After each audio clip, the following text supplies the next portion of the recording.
जय हिंद। कैसे आप लोग? उम्मीद है कि अच्छे होंगे और अपनी तैयारी को नए आयाम दे रहे होंगे। तो चलिए मैं आपका स्वागत करता हूं आपके ही चैनल RSJ एजुकेशन 91 में। दोस्तों घड़ी में 10 बज गए हैं और हम लोग को पता है कि हम लोग 10 बजे मिलते हैं चैप्टर वाइज प्रैक्टिस सेट के लिए, जो कि आज पॉलिटी का सेट है।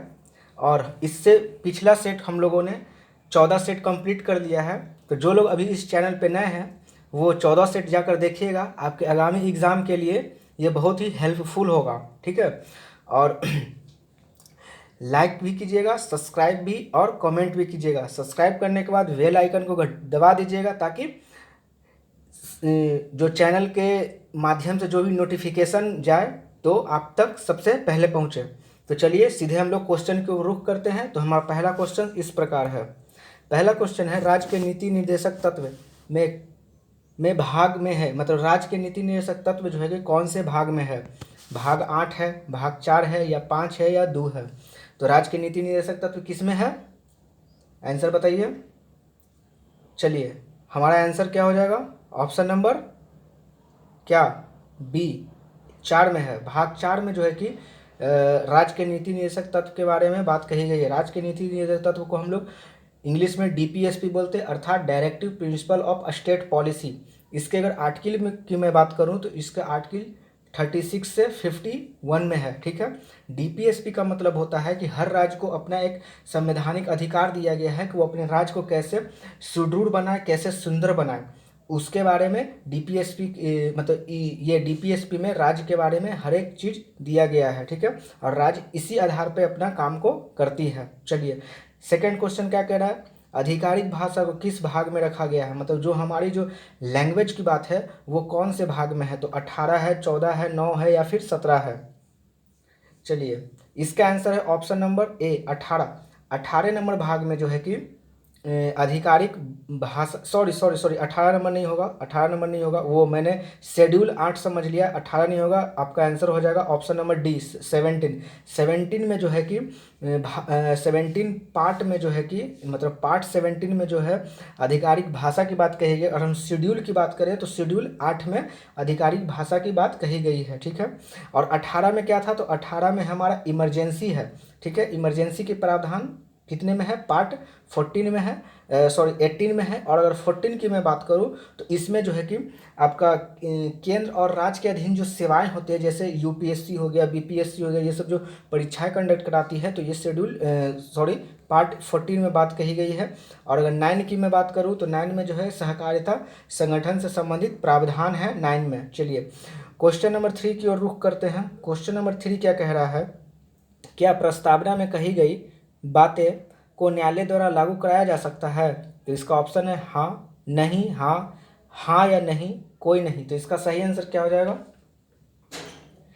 चलिए इसका सही आंसर हमारा ऑप्शन नंबर एक हो जाएगा, यानी कि नहीं, प्रस्तावना में कही गई बात को हम लोग न्यायालय द्वारा लागू नहीं करा सकते हैं। ठीक है, चलिए क्वेश्चन नंबर 4 में आते हैं। क्वेश्चन नंबर 4 कह रहा है हमारा, क्वेश्चन नंबर 4 कह रहा है हमारे संविधान को बनाने से पहले कितनी बार पढ़ा गया था?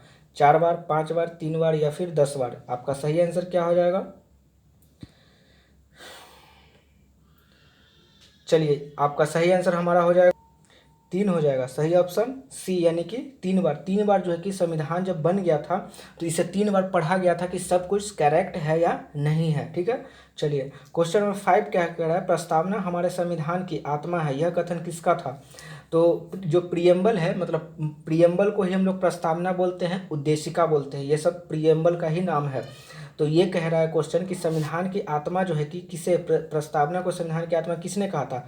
M हिदायतुल्ला, KM मुंशी, कृष्ण स्वामी अय्यर, और फिर NS पालखीवाला। तो इसका सही आंसर क्या हो जाएगा? इसका सही आंसर हमारा ऑप्शन नंबर ए हो जाएगा। M हिदायतुल्ला ने जो है कि प्रस्तावना को संविधान की आत्मा कहा था।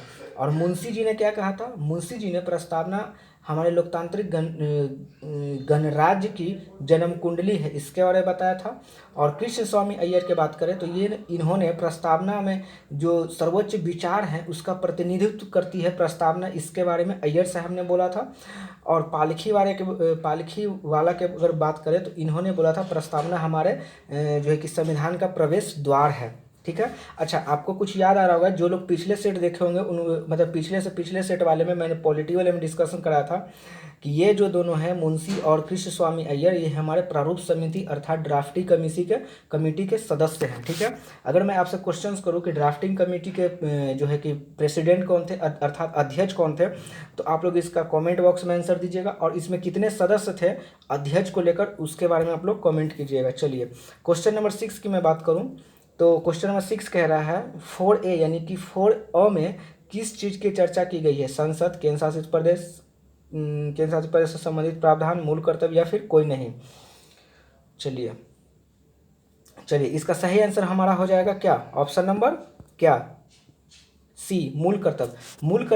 मूल कर्तव्य के बारे में चर्चा जो है कि हमारा 4A में कहा गया है। और अगर इसकी मैं आर्टिकल की बात करूँ तो 51A में 51A इसका आर्टिकल हो जाएगा। और अगर इसकी मैं क्या बोलते हैं पार्ट की बात करूँ तो 4A इसका पार्ट हो जाएगा। मूल कर्तव्य आपको पता है कि मूल कर्तव्य अभी प्रेजेंट में हमारा 11 है, और जिस समय मूल संविधान बना था अर्थात मूल संविधान की बात कहे, क्वेश्चन है कि मूल संविधान में मूल कर्तव्य कितने थे, तो हो जाएगा 10। और अगर वर्तमान समय में मूल कर्तव्य की बात करें तो 11 हो जाएगा। 11 में क्या रखा गया है, तो जो 6 से 14 साल के बच्चे हैं उनको शिक्षा देना है, ये आपका माँ बाप का कर्तव्य है। ठीक है, इसके बारे में बोला गया है। चलिए क्वेश्चन नंबर 7 में आते हैं। क्वेश्चन नंबर 7 हमारा कह रहा है, क्वेश्चन नंबर 7 कह रहा है क्या प्रस्तावना में संशोधन किया जा सकता है? नहीं, हाँ भी या फिर ना भी। अच्छा, ये क्वेश्चन रिपीट हो गया है ना? अच्छा, नहीं रिपीट नहीं हुआ, क्योंकि यहाँ क्वेश्चन पूछा था कि प्रस्तावना में कही गई बातों को न्यायालय द्वारा लागू करा सकते हैं कि नहीं, ये क्वेश्चन था, तो हमारा ऑप्शन यहाँ नहीं हो जाएगा। लेकिन यहाँ पे क्वेश्चन कह रहा है कि प्रस्तावना में ही अगर संशोधन हो सकता है कि नहीं हो सकता। तो दोस्तों, आपने अगर पिछला सेट देखा हुआ तो आपको बखूबी पता होगा कि इसका आंसर क्या होगा। ऑप्शन नंबर बी, क्योंकि प्रस्तावना में संशोधन किया जा सकता है। प्रस्तावना में संशोधन जो है कि किया जा सकता है, और संशोधन करके जो है कि 3 वर्ड को रखा गया है। सामान्यता, जिसको सोविलियंस कहते हैं, पंथ निरपेक्ष, जिसको सेकुलर कहते हैं, और अखंडता, जिसको इंटेग्रिटी कहते हैं। ये 3 शब्द को जो है कि संशोधन करके प्रस्तावना में जोड़ा गया है। ठीक है, चलिए आगे आते हैं क्वेश्चन नंबर 8 में।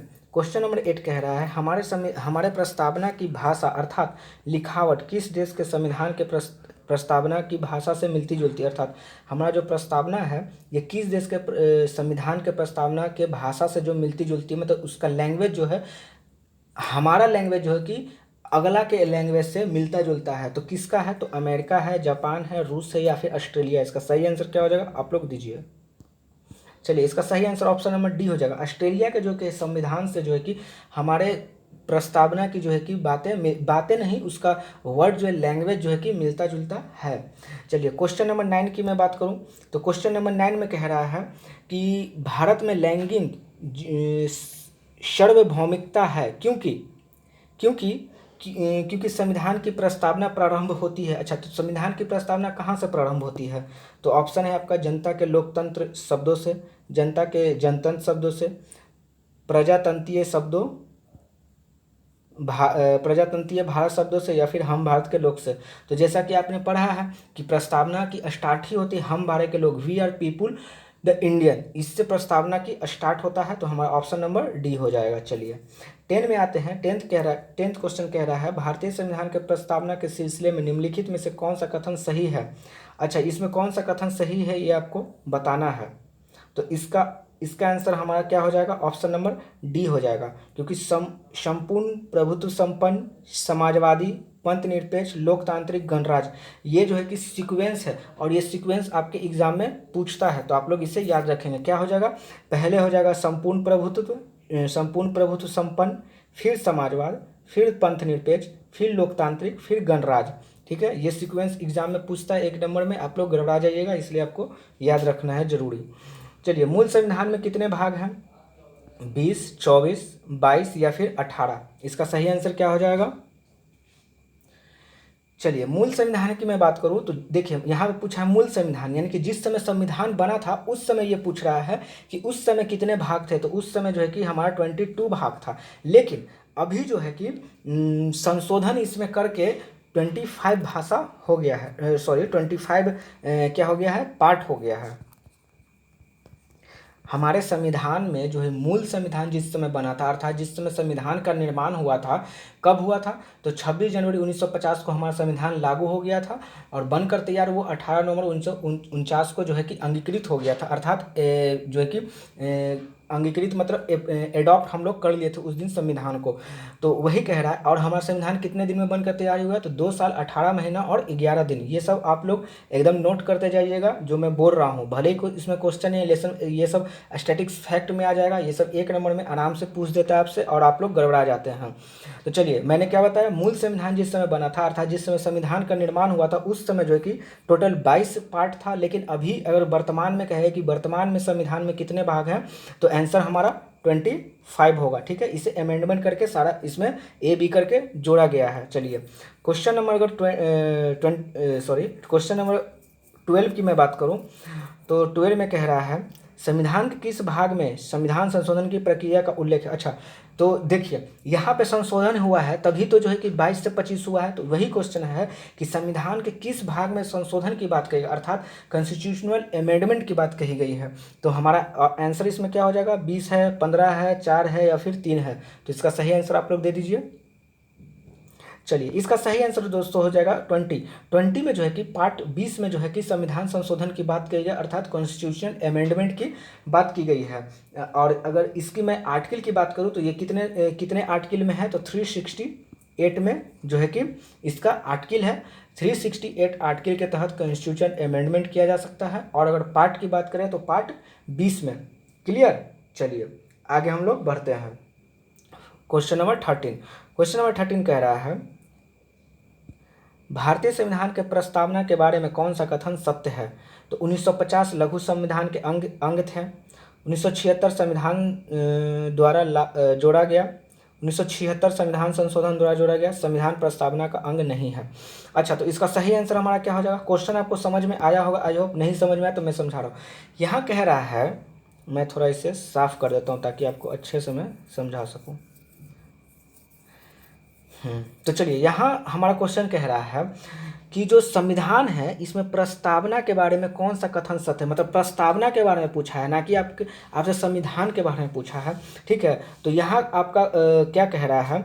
1950 जो है लघु संविधान का अंग है, तो ये नहीं है, क्योंकि ये संविधान के बारे में बात बोल रहा है, ना कि किसके बारे में? आपका प्रस्तावना के बारे में। फिर कह रहा है 1976 में संविधान द्वारा जोड़ा गया है।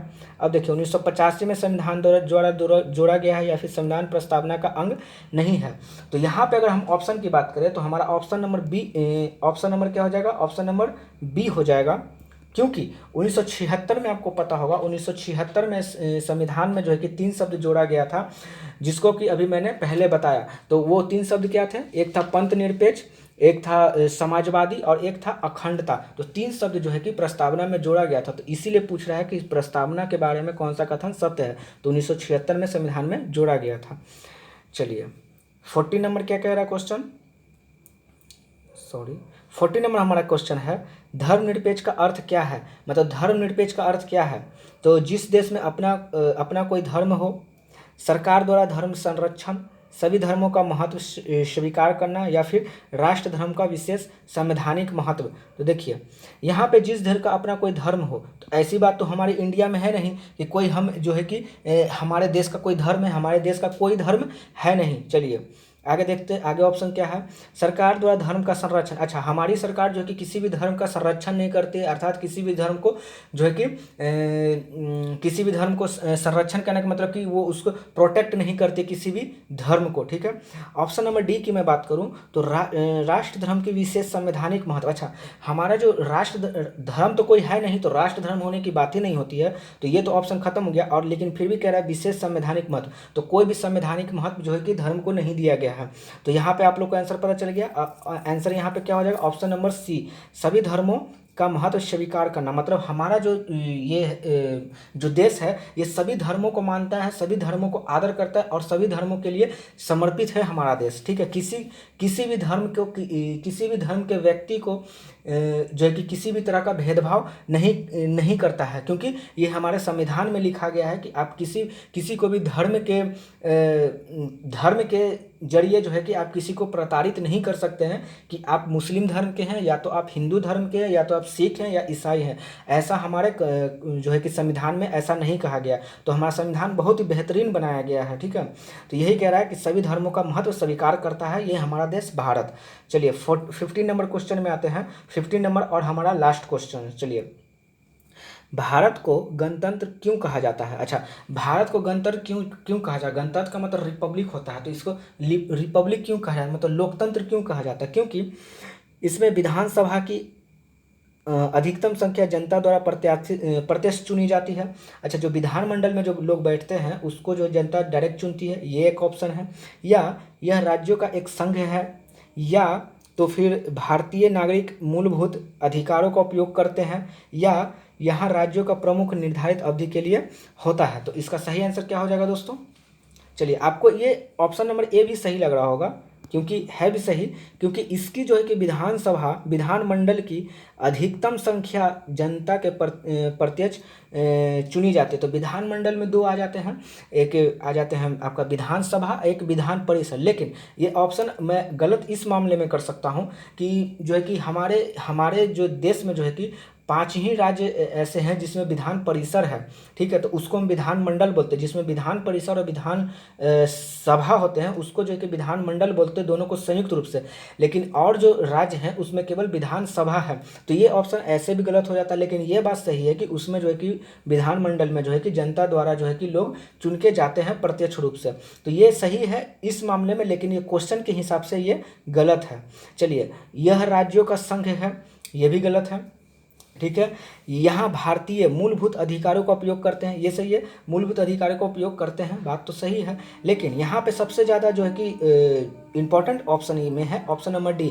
यहाँ राज्यों का प्रमुख जो है निर्धारित अवधि के लिए निर्वाचित होता है। अर्थात जो भी राज्य में जो बनते हैं, जैसे चीफ मिनिस्टर राज्य में बने, तो वो जो है कि उनका पद जो है कि निर्धारित होता है, ठीक है। वो 5 साल की अवधि के लिए ही बनते हैं। उनके बाद फिर से उनका चुनाव होगा, तब वो आगे पीरियड के लिए वो कैरी करेंगे। नहीं तो अगर उनको चुनाव में हार हो गई तो वो उनका हार होता है। इसीलिए बोला गया कि हमारा जो भारत है वो लोकतंत्र है। तो लोकतंत्र की यही पहचान है कि जिसमें जो है कि राजशाही ना हो। जैसे बहुत सारे देश में जो होता है राजशाही होता है, लेकिन हमारा देश जो है लोकतंत्र है, ठीक है। ये लोगों के द्वारा चलाया जाता है, ठीक है। और हमारे प्रस्तावना में भी ये बात कही है कि हम भारत के लोग, मतलब भारत के लोग ही हैं जो कि इस सिस्टम को चला रहे हैं। और हमारे प्रतिनिधि जो हैं वो पार्लियामेंट में बैठ के हमारे समस्या को सुलझाते हैं, ठीक है। ना कि वो कोई ऑफिसर हैं, वो हमारे द्वारा चुने गए हमारे नौकर हैं, ठीक है। आप इसको ऐसे समझ सकते हैं। तो चलिए दोस्तों, यहाँ पे हमारा 15 क्वेश्चंस कंप्लीट हो गया है। आई होप कि आपको ये सेशन अच्छा लगा होगा। अच्छा लगा है तो दोस्तों लाइक कीजिए, सब्सक्राइब कीजिए और कमेंट कीजिए। और सब्सक्राइब करने के बाद जो है कि बेल आइकन घंटी को भी दबा दीजिए, ताकि चैनल के द्वारा कोई भी नोटिफिकेशन जाए तो सबसे पहले आपके पास पहुँचे और आप क्लास में अटेंड हो पाएँ। तो चलिए दोस्तों, धन्यवाद, जय हिंद।